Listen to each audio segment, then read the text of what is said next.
গৌতমবাবু ট্রেনে চেপে ভ্রমণ করতে যাচ্ছে, কিন্তু ট্রেনে ওঠার পর থেকেই শুরু হয় নানান অশুভ ঘটনা। তাহলে উনি কি ভুল ট্রেনে উঠে পড়লেন নাকি ভুতুড়ে ট্রেনে? শুরু হচ্ছে আজকের অনুগল্প, দুর্ঘটনা সেই রাত।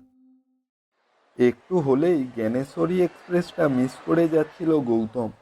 তবে হতে পারে শীতকালের হিমেল রাত্রি।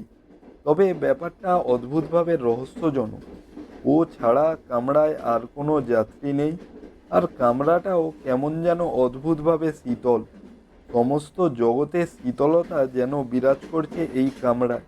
হাওড়া থেকে এই ট্রেনটা ধরেছে সে। এবার ক্রিসমাসের ছুটিতে বেড়াতে যাচ্ছে সে ছত্তিশগড়ের পাহাড় ও শাল অধ্যুষিত অরণ্য বিলাস। বেশ একটা অ্যাডভেঞ্চার অ্যাডভেঞ্চার ফিল হচ্ছে।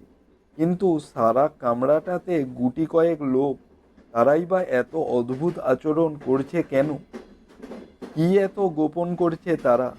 এক অবাঙালি যুগল আছে, তারা যেন যুগ যুগ ধরে প্রেমালাপেই ব্যস্ত। আর খড়গপুর স্টেশন থেকে উঠেছে এক রহস্যময় বৃদ্ধ, এখন তার সামনেই বসে আছে। বৃদ্ধটা অবাঙালি নিশ্চয়ই, খালি এক কথা, বাবूजी आपको कहाँ पे उतरना है?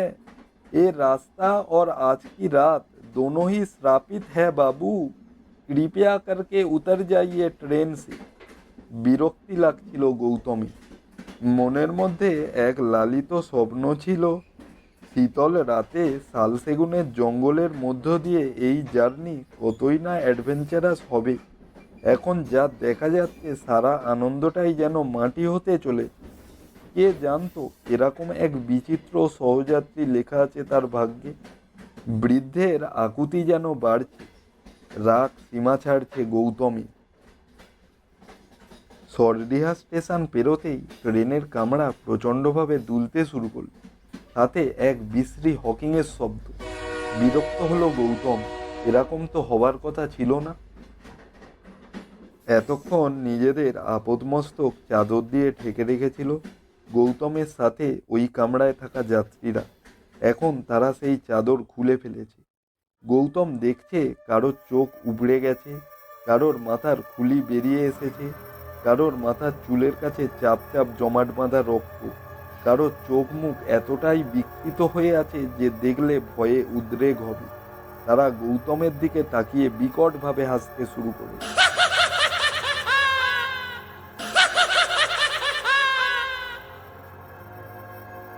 বুঝতে পারল গৌতম, আজ সে সত্যি জ্ঞানেশ্বরী এক্সপ্রেস মিস করেছে।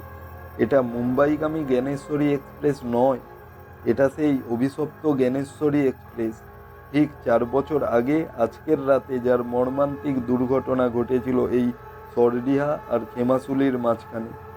আজও কখনো গভীর রাতে কোনো অজানা প্ল্যাটফর্ম থেকে মৃত্যুর উদ্দেশ্যে পাড়ি দেয় সেই ট্রেন। দেখা দেয় মৃত্যু পথযাত্রীদের, যাদের অদৃষ্টে নিয়তি সুনিশ্চিত করেছে দুর্ঘটনায় বা অপঘাতে মৃত্যু। আশা করছি এই অনুগল্পটি আপনাদের ভালো লেগেছে। যদি ভালো লাগে লাইক আর সাবস্ক্রাইব করে আমাদের উৎসাহ বাড়াবেন। হ্যাঁ বন্ধু, গল্পধ্বনি চ্যানেলটাকে লাইক আর সাবস্ক্রাইব করতেই হবে। আজকের গল্প আমরা এখানেই শেষ করছি। Tata, bye bye.